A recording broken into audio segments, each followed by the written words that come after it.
reckon I can chat to anyone about anything. Well, almost anything. My mum says I could talk the hind leg of a donkey, whatever that means. But I had this problem. I couldn't work out how to get rid of it.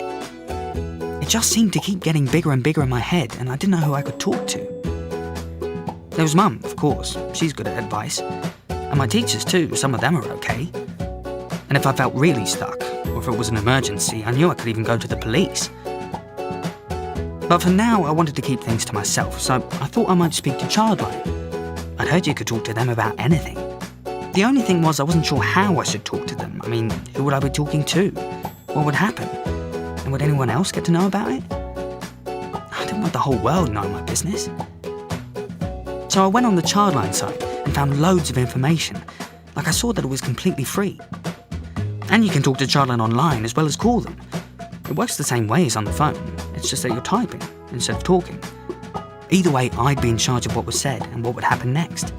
They weren't going to go passing it on, so I could trust them with as much or as little as I wanted. I could even give them a different name if it made it easier. I thought about chatting online, but I guess I find it easier to talk about stuff, so I decided to phone. I checked when I could call, and it said any time, so I just went for it.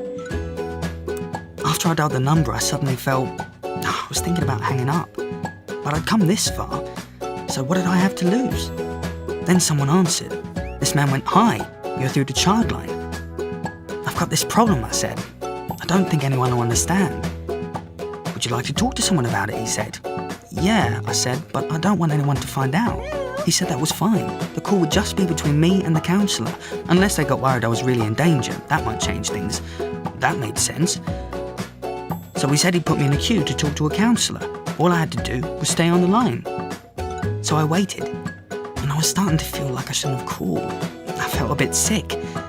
But after a while, this woman, the counsellor, came on the line. I couldn't get my words out at first. It's not like me. But she said, "Don't worry, take your time." So I told her all about it. She was great. She didn't talk much to start off, she just let me say everything. I asked her, "So what do you reckon I should do?" She asked me if I had any ideas, and we started talking again. We figured out that I had some choices, and they could all work out in different ways. I could see there was something I could do to change stuff after all.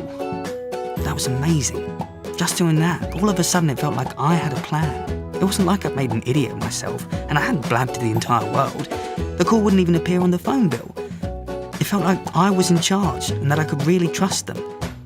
They just listened, and helped me decide what I wanted to do.